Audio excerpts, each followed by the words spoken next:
What is up, everyone? Welcome back to the channel. Today we are going to be looking at the top 20 smallest stadiums in all of college football. So I did this video before with the largest stadiums in college football, and it is now my most viewed video of all time. It's over 800 views. So be sure to go watch that one so I can get my first 1,000 viewed video ever, which would be absolutely insane. But today we are checking out the smallest stadiums in all of college football, and we start with Autzen Stadium, which is the home of the Oregon Duck.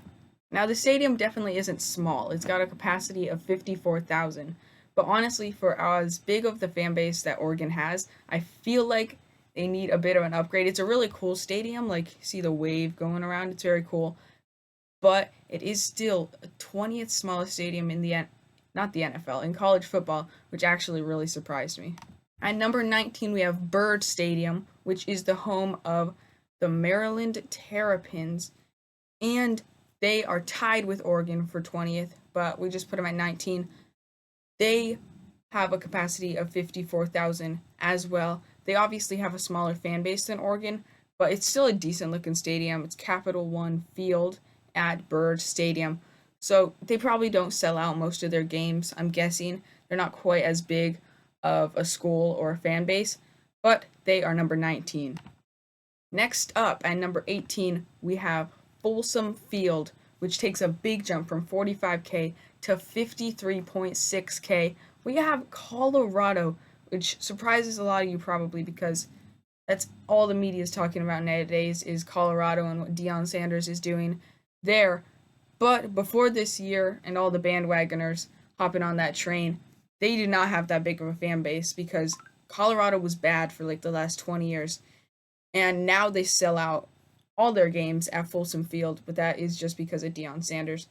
So if they keep it up and their fan base keeps growing, they probably will need to get a bigger stadium. But yeah. Next, at 17, we have Memorial Stadium, which is the home of the Indiana Hoosiers. And I don't think I've ever seen them sell out a game, but they have 53,500. And it makes sense why they haven't sold out any games. It's because their team really isn't that good. They keep losing over and over and over again. If they do get good, we'll have to see what happens. But yes, they are number 17. Now at number 16, we have High Point Solution Stadium, which is the home of Rutgers.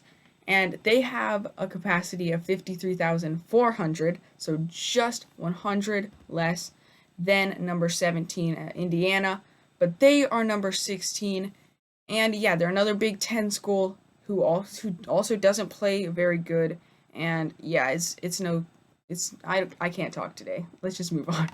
Next up, at 15th, we have Bill Snyder Family Stadium, which has a capacity of 52,000, and this is K-State. And K-State's been good the last couple of years, but before, like, 2021, really, they were not very good. Obviously, last year they made it way up into the top 10. They're not ranked at the moment, but I still think they have a very good team, and yeah, they are number 15. Next up at number 14, we have TCF Bank Stadium, which is the home of the Minnesota Golden Gophers. And they have a capacity of 50,300. So we took a big drop here. And honestly, I think they might need a bigger stadium soon because they have a solid fan base. And their team isn't terrible. They're actually pretty tough to play against.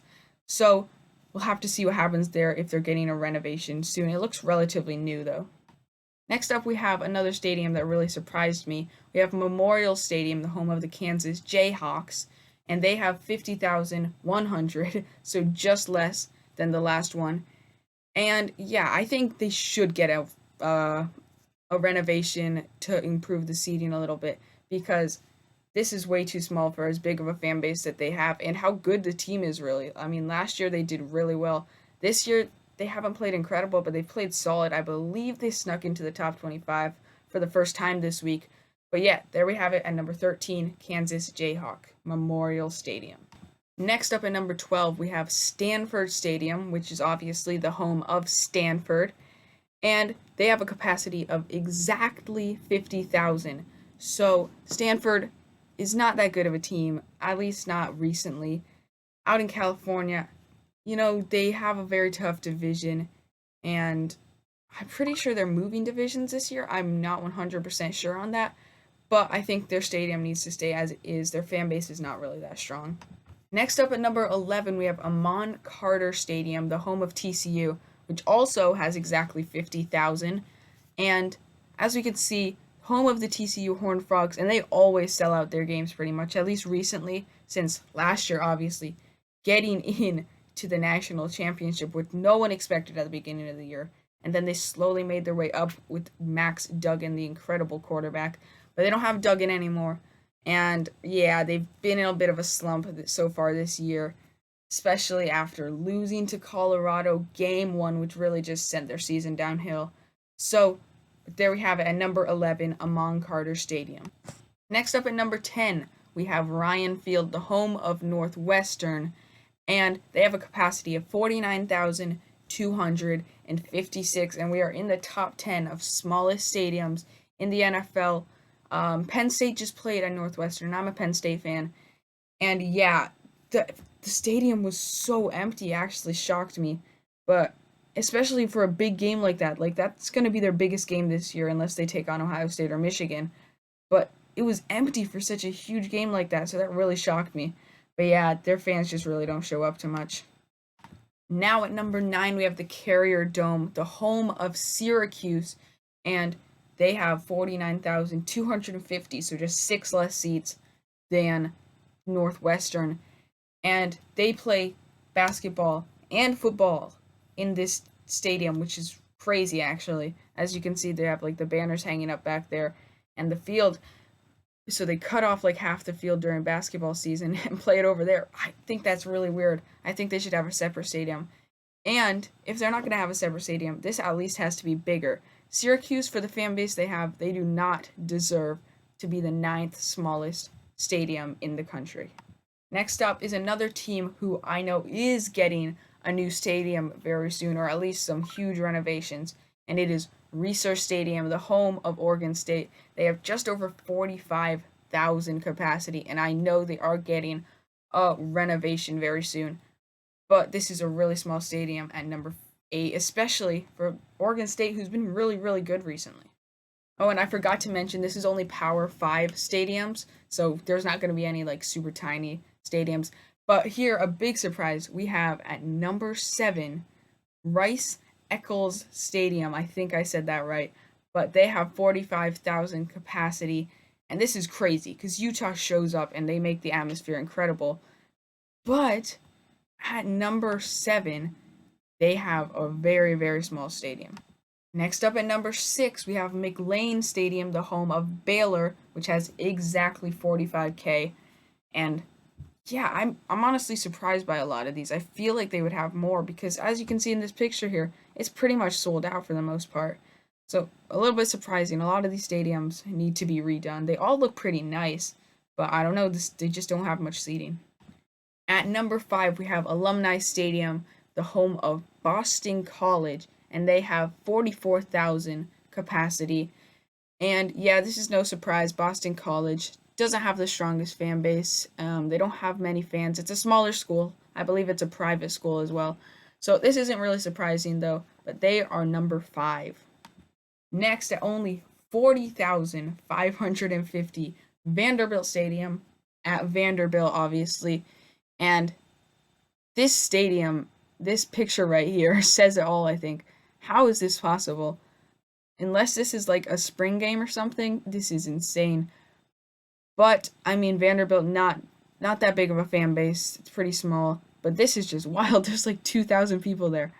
So Vanderbilt is number 4. Next up, at number 3, actually, Martin Stadium, the home of Washington State, which is really surprising because they are a great team, at least at the moment. This is a pretty interesting looking stadium, actually. We have this little building over here, which looks awesome. This pillar, so it's a pretty cool stadium. I like the white and stuff. But 35,117. I'm sure they're selling out all their games right now. That is insanely small. And we are at number 2, Wallace Wade Stadium, the home of Duke. They have 33,119 capacity. This is insane, actually. How? Because they sold out their game the other night when, who was it? Notre Dame came to town. The atmosphere was just insane, and I can't believe the stadium's this small. That's insane. And now the moment you've all been waiting for, we have the number one smallest stadium in the entire country. It is BB&T Field at Wake Forest, and their capacity 31,500. That's absolutely insane. That's crazy small. And if we did the entire country, then if you want me to do that video, comment down below. But I don't know. I feel like that would get ridiculously small. But that's going to be it for me. I will see you guys in the next one. Be sure to like and subscribe if you made it this far. And let's get to 50 subscribers by, I don't know when. Let's say by the end of October. See ya.